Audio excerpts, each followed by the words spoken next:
So, you're a Fortnite pro. You've said no to having a social life, playing any sport, and touching any type of grass. And on top of that, you're probably a Hall of Fame menace to society, averaging at least 10 N-words a day. Now, real quick, let me offer you an exclusive deal. If you like and subscribe right now, your first one, it's on me. But after that, you're on your own. But let's get back on track. Now, at this point, you probably got a gajabillion hours in the game, honing your skills and practicing your craft. But it paid off big time, considering you was able to go pro in one of the hardest games ever. Well, now that you made it to this level, there is still no time for relaxing, considering Fortnite has one of the smallest competitive windows ever.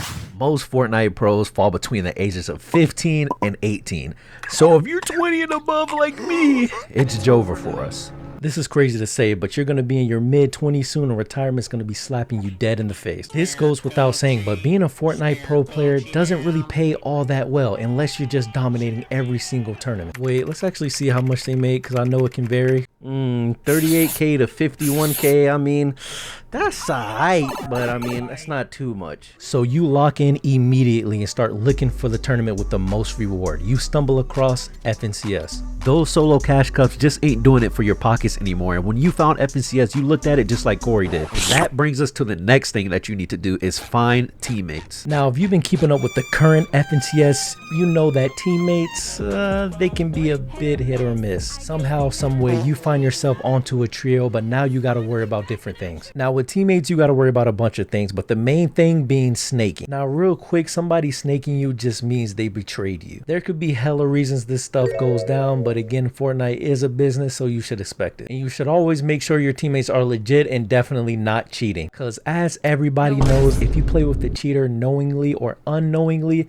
you will still get banned. And if you're Somerset, you'll get unbanned the next day. But for the average Joe like you can kiss your competitive season goodbye. Another problem you may have with the teammate is one guy not putting in as much effort as he should. Whether that's being not practicing, not scrimming as much as you are, or maybe somebody focusing on a stream too much, or maybe even meme coin. Now, I ain't gonna lie, me personally, if I had a teammate like this, I'm crashing out, bro. We'd have to shoot that fade, but after that, we'd be all good. Now, putting teammates aside, there's also, well, the gameplay you have to worry about. Just imagine basing a whole strategy around an item, and then a couple days before the actual tournament, Epic Games just decides to take the whole item out. Now your strategy is pretty much ruined.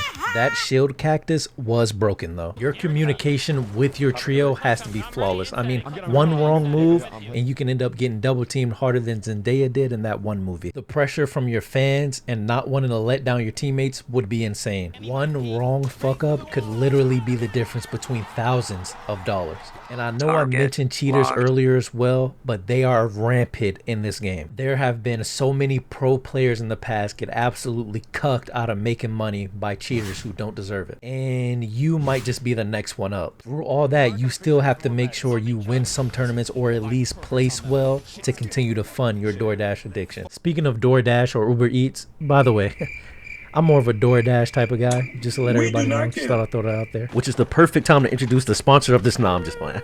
But you might as well get used to DoorDashing because you're never leaving that room or that monitor. You're locked in, baby. Your vitamin D levels shot. A shower? You've never heard of it. Physical activity is your worst enemy. Well, you know, I can't really say that because I've seen Peterbot get some shots up. Yes, the jumper looks a bit unfixable and you can tell he's bagless, but he's definitely not the worst. That award goes to...